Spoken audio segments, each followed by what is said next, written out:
വലിയ ജാഗ്രത തന്നെ പാലിക്കണം. കണ്ണൂർ, കാസർഗോഡ് ജില്ലകൾക്ക് പുറമെ വയനാട്ടിലും ഓറഞ്ച് അലർട്ട് പ്രഖ്യാപിച്ചിരിക്കുന്ന സാഹചര്യമുണ്ട്. മറ്റ് പ്രധാനപ്പെട്ട ജില്ലകളിലൊക്കെ തന്നെ ഈ മഴക്കണക്കുമായി ബന്ധപ്പെട്ട വിശദാംശങ്ങളിലേക്കാണ് നമ്മൾ പോകുന്നത്.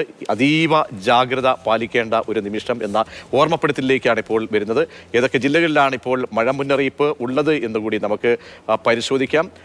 ഏറ്റവും കൂടുതൽ നമ്മൾ ജാഗ്രത പാലിക്കേണ്ട ജില്ലകൾ സംബന്ധിച്ചുള്ള ഒരു കണക്കാണ് ഇപ്പോൾ ജില്ലകളിലെ കോഴിക്കോട് ഉൾപ്പെടെയുള്ള ജില്ലകളിലെ കണക്ക് വരികയാണ്. കാസർഗോഡ്, കണ്ണൂർ ഉൾപ്പെടെയുള്ള ജില്ലകൾ ഇപ്പോൾ ഓറഞ്ച് അലർട്ട് പ്രഖ്യാപിച്ചിരിക്കുന്നു. കോഴിക്കോട് മുതൽ മലപ്പുറം, പാലക്കാട്, തൃശൂർ, എറണാകുളം, ഇടുക്കി ജില്ലകളിൽ യെല്ലോ അലർട്ട് രേഖപ്പെടുത്തിയിരിക്കുന്നു. കോട്ടയം, ആലപ്പുഴ, പത്തനംതിട്ട, കൊല്ലം ജില്ലകളിലും തിരുവനന്തപുരത്തും ഇപ്പോൾ അലർട്ട് വരികയാണ്. അപ്പോൾ യെല്ലോ, അതായത് നമുക്കറിയാം ഓറഞ്ച് അലർട്ട് നിൽക്കുന്ന കാസർഗോഡ്, കണ്ണൂർ, വയനാട് ജില്ലകളിൽ അതീവ മഴ മുന്നറിയിപ്പാണ്. മറ്റ് ജില്ലകളിൽ ഇപ്പോൾ മഞ്ഞ മുന്നറിയിപ്പ് ആണ് വരുന്നത്.